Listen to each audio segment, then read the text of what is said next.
Hello, कैसे हैं आप सभी। आज 8 मार्च है। So first of all I would like to say happy women's day to all the women's as well as men to support the women to go up in the career as well as the personal life. So आज हम discuss करेंगे JD के बारे में, job description. तो इसका क्या role रहता है। जॉब डिस्क्रिप्शन का रोल एम्प्लॉयर और एम्प्लॉय दोनों के लिए बहुत इंपॉर्टेंट है। अब हम जो डिस्कस करेंगे वो बात करेंगे कि एम्प्लॉय के लिए उसका रोल, मतलब जॉब डिस्क्रिप्शन का जो रोल है वो कितना इंपॉर्टेंट है।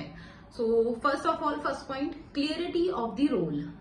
उसको जॉब के ड्यूरेशन में उसकी क्या रेस्पॉन्सिबिलिटीज रहेंगी वो उसको प्ले करनी है अपने जॉब रोल में, तो वो बहुत क्लियरली मेंशन होता है जॉब डिस्क्रिप्शन में। Second one, the skills, qualifications and the experience.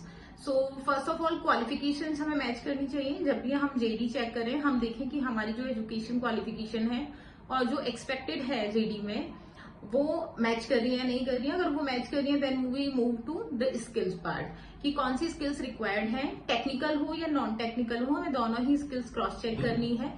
Skills check करने के बाद में हमें अपना एक्सपीरियंस क्रॉस चेक करना है कि what they require for the position और व्हाट वी हैव एक्चुअली। सो ये आप स्किल्स, एजुकेशन और क्वालिफिकेशन चेक करने के बाद में आप कंपनी की एक्सपेक्टेशन चेक कर सकते हैं। This is the third point you can say कि कंपनी क्या एक्सपेक्ट कर रही है अपने कैंडिडेट से, वो किस तरह से अपने कंपनी के गोल को और कैंडिडेट्स के परफॉर्मेंस से किस तरह से मैच करके अचीव करना चाह रही है। Fourth one is the prepare for the interview. So इसमें आप कैसे अपने आप को प्रिपेयर कर सकते हैं, आई टेल यू।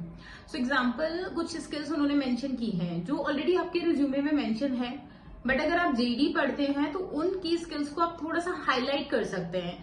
सो जो भी वहां पर इंटरव्यूअर होगा, या आप कह सकते हैं कि जो भी रिज्यूमे शॉर्टलिस्ट कर रहे हैं या एचआर टीम जिसको कहते हैं, तो वो क्या करेगी, आपके रिज्यूमे को तुरंत पिक कर लेगी क्योंकि उसमें वो स्किल्स हाईलाइट होंगी। And the next point is decision making.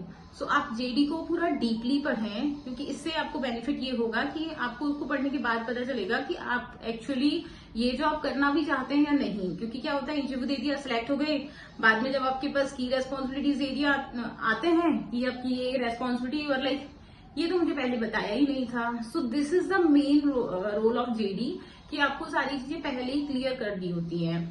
सो यहाँ आप डिसीजन ले सकते हैं कि आप इस जॉब में जाना चाहते हैं या नहीं जाना चाहते हैं। Align your resume with the JD. This is like कि मैंने आपको बताया था कि अपनी स्किल्स को आप हाईलाइट कर सकते हैं, या कई बार ऐसा होता है कि कुछ चीजें हमने अपने रिज्यूमे में मेंशन ही नहीं की होती, जैसे एग्जांपल टीम लीडर या लीडरशिप हो गया, मैनेजरियल स्किल्स हो गए, तो ऐसे कुछ कीवर्ड्स वहां मेंशन है तो वो आप अपने रिज्यूमे में पिक कर सकते हैं क्योंकि वो क्वालिटी एज ए मैनेजर आप में होनी चाहिए अगर आप किसी मैनेजर पोजीशन के लिए अप्लाई कर रहे हैं तो। And the next one is salary and benefits. तो रिज्यूमे में पूरी तरह से लिखा हुआ होता है कि कंपनी आपको क्या क्या बेनिफिट्स या कंपनसेशन देंगी और प्लस क्या सैलरी बजट है। तो उससे आपको क्या होगा कि अगर वो आपके सैलरी बजट में फिट नहीं हो रहा है तो you can aside the that position. ऐसा नहीं कि आप हर पोजीशन के लिए अप्लाई कर देते हैं, ऐसा नहीं होगा, ठीक है। क्योंकि आप जेडी पूरा पढ़ेंगे तो आपको लगेगा अरे ये तो मेरे सैलरी बजट में है ही नहीं, या तो मैं तो इसकी कैपेबल ही नहीं हूँ, तो वो आपके लिए वहां भी हेल्प करेगा। So this is my suggestion to you. First of all check the JD properly and then apply for the position. क्योंकि होता क्या है, जैसे आप नौकरी पोर्टल पे आपने देखा होगा, आपने कोई भी जॉब पोस्टिंग डाली, कैंडिडेट्स और बाकी जो एप्लीकेशन है वो कैसे आते हैं, किसी भी जॉब के लिए कोई भी अप्लाई कर देता है। तो this is my request to all the person और एप्लीकेंट कि आप लोग प्लीज जेडी को प्रॉपरली पढ़ें and then apply for the position. क्योंकि आप अगर एक्सपेक्ट करते हैं कि हमारे पास फीडबैक आना चाहिए सबका, सो वी ऑल्सो एक्सपेक्ट कि हमारे पास फिल्टर्ड कैंडिडेट ही अप्लाई करें जो मैच कर रहे हो उस पोजीशन से। होता ये है कि हमने एप्लीकेशन डाला है कि we need accountant and qualification में लिखा है हमने BCom, candidate apply who done the BA और बीसीए एंड अगर वो टैली कर देते तो वो अप्लाई, टैली का कोर्स करने के बाद तुरंत अप्लाई कर देते, तो ऐसा नहीं होना चाहिए। Thank you.